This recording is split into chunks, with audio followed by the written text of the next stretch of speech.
The presentation of anarchism as social philosophy which aims at the emancipation, economic, social, political, and spiritual of the human race. The emancipation. Anarchist Essays is brought to you by Loughborough University's Anarchism Research Group. For more information on the ARG, see the link in the show notes or follow us on Twitter at ARGLBORO.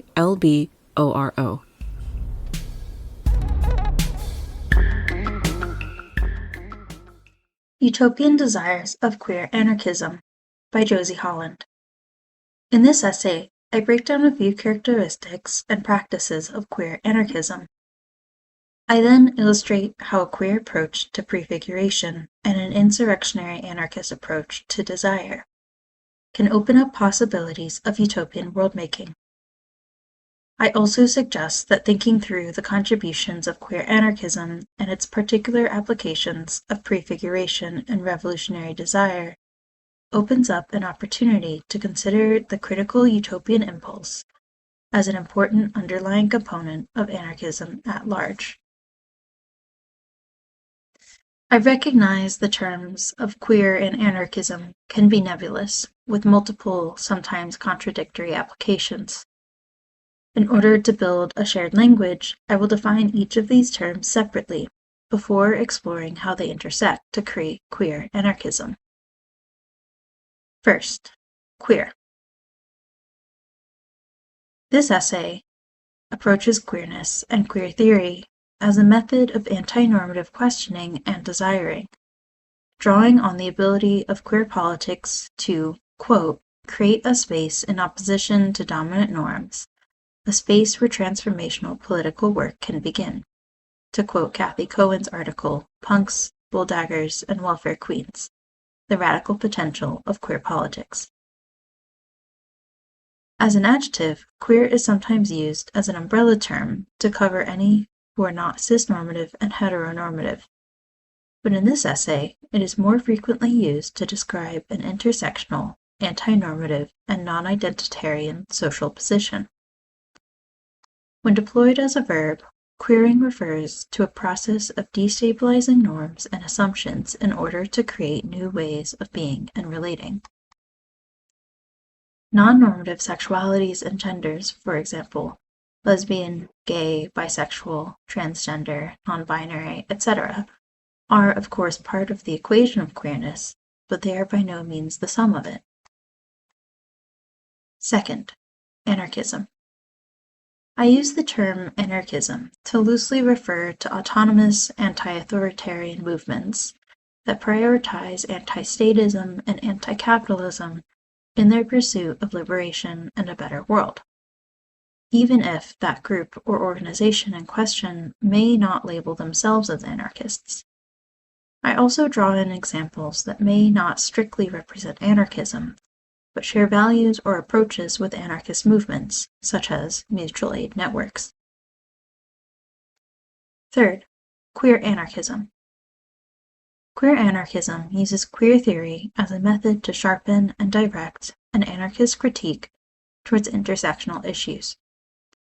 It often emphasizes the questioning of norms as an anarchist or insurrectionary practice, resisting assimilationist politics, and, of course, highlighting queer resistance to responses to state power and capitalism, among other power structures.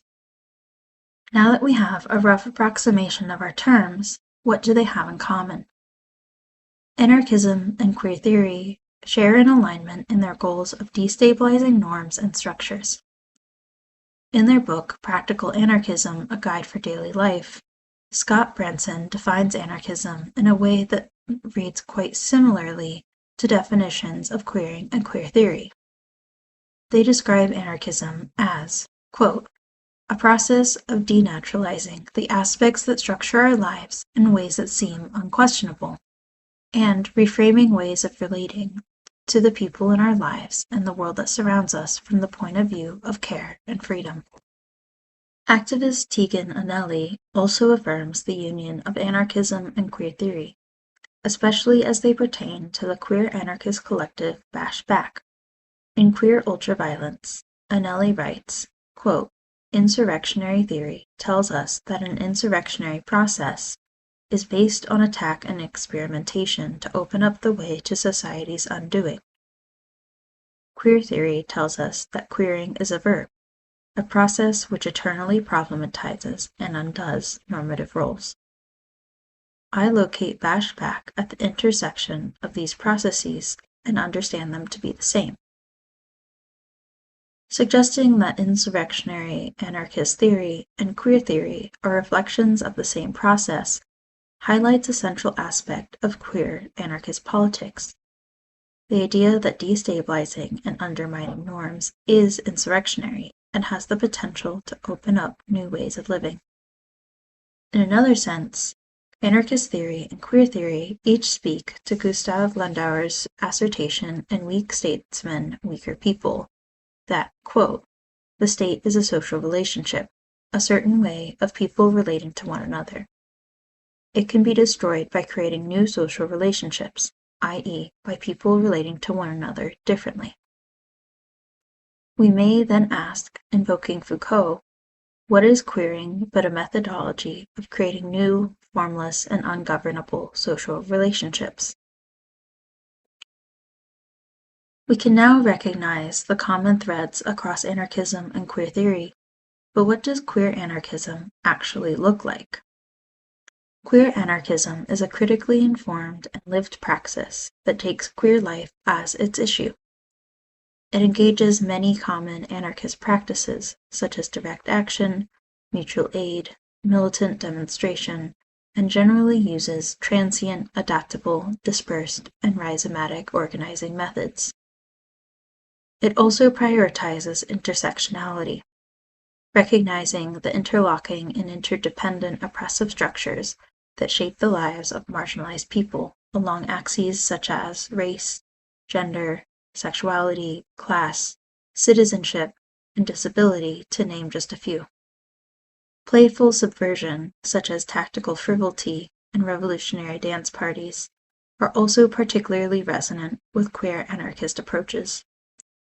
Queer anarchism may include both insurrectionary action and more subtle interventions, such as engaging in mutual aid to support queer communities outside the structures of capitalism and the state. Some past queer anarchist groups and movements included Bashback, the Mary Nardini Gang, Queeruption, Reclaim Pride Brighton, and the Pink Panthers. In researching the movements and philosophies behind queer anarchism, I found two concepts particularly salient: prefiguration and revolutionary desire. These guiding concepts reveal a utopian impulse, that is, a unified critique of existing conditions and the desire for and action towards a better world, which animates projects of queer anarchist worldmaking. I will now explore these concepts of prefiguration and revolutionary desire through the lens of queer anarchism. Scott Brinson describes prefiguration as the principle that, quote, "our actions create the world we want right now, and we don't have to wait for the revolution to start another better world." Prefiguration recognizes that everyday anarchist practices are not just a way to survive between revolutions, but are themselves revolutionary. They are performative, not in the sense of performative activism or being just for show, but in the context of performative language, a word or phrase that performs the action they describe by being said, such as "I promise" or "I apologize." Prefigurative anarchist actions do something to break down the state and capitalism beyond their immediate interpersonal impact. The chapbook Biquet du Crime similarly encourages the practice of queer anarchist worldmaking, quote, "because we actually affect the web of power, experientially and reciprocally, by way of our engagement," end quote.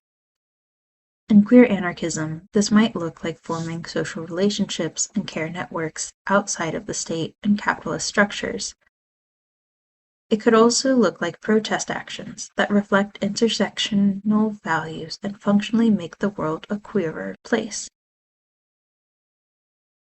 Reclaim Pride Brighton describes the varied mutual aid actions and demonstrations they participate in and organize as queer unity. Queer unity includes actions like sharing food, bandages, and hormones, defending one another from bigotry, giving out sanitary products, clothes, and pronoun badges, throwing bricks at cop cars, and counter-demonstrating against trans-exclusionary radical feminists. They say, quote, "Queer unity is the endless possibilities that fill our stomachs and awake us from sleep. In a world where we are liberated from normalcy and its chains, it's everything our autonomy guides us towards. In the meantime, it's acting as if we are already liberated and embracing the conflict with those who deny us this." They name these liberatory actions as a manifestation of pride. Pride is the prefigurative element of queer unity. It is the intention through which each action is animated. It is not merely a momentary feeling or an afternoon of celebration. It is a persistent commitment towards liberation. Prefiguration is also an important component of revolutionary desire. We create future societies by living, organizing, and relating to one another in revolutionary ways, right here, right now. Queer theorist José Esteban Muñoz frames utopia as a prefigurative doing for and towards futurity in his book, Cruising Utopia, the Then and There of Queer Futurity. Muñoz also ties utopia to queerness, describing queerness as, quote, "the thing that lets us feel that this world is not enough, that indeed something is missing," and adds that queerness is essentially about the rejection of a here and now and an insistence on potentiality or concrete possibility for another world. When saying that this world is not enough, anarchists use a similar framing of their rejection of the current social order to animate their demands for a new, more free, more equal world.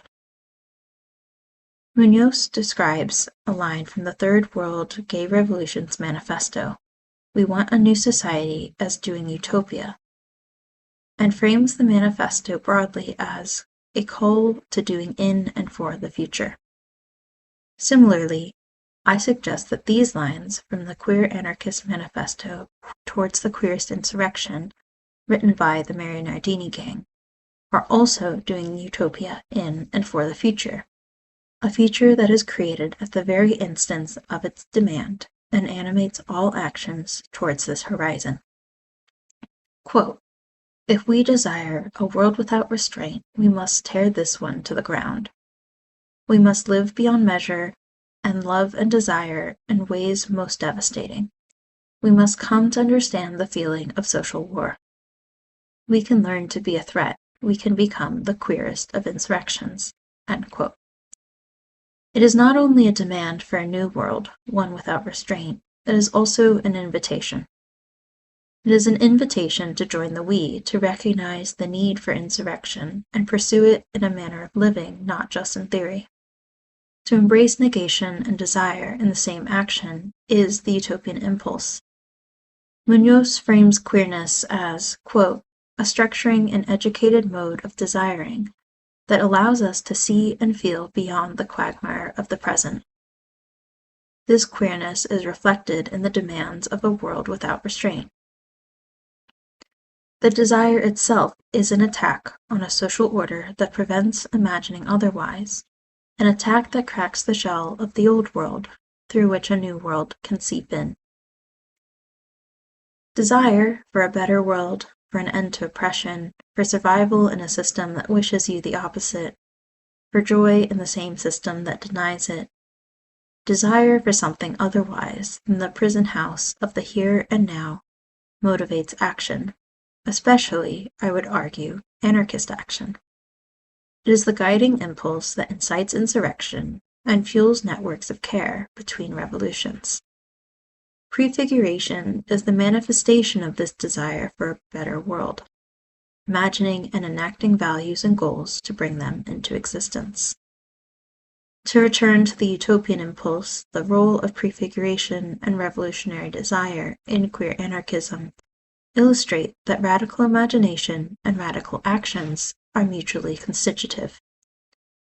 The critical utopian impulse recognizes that destruction and imagination go hand in hand. Queer anarchism's confluence of queer theory and insurrectionary practices create something new and generative. It uses queer and anarchist critiques of normativity, statism, and capitalism to imagine autonomous queer life, and in turn draws on queer life to inform critiques of the state, capital, and assimilation. A longer version of this paper that considers how queer anarchism pushes the boundaries of leadership studies is available in the Interdisciplinary Journal of Leadership Studies, Volume 3, What's Wrong and Right with Leadership Studies.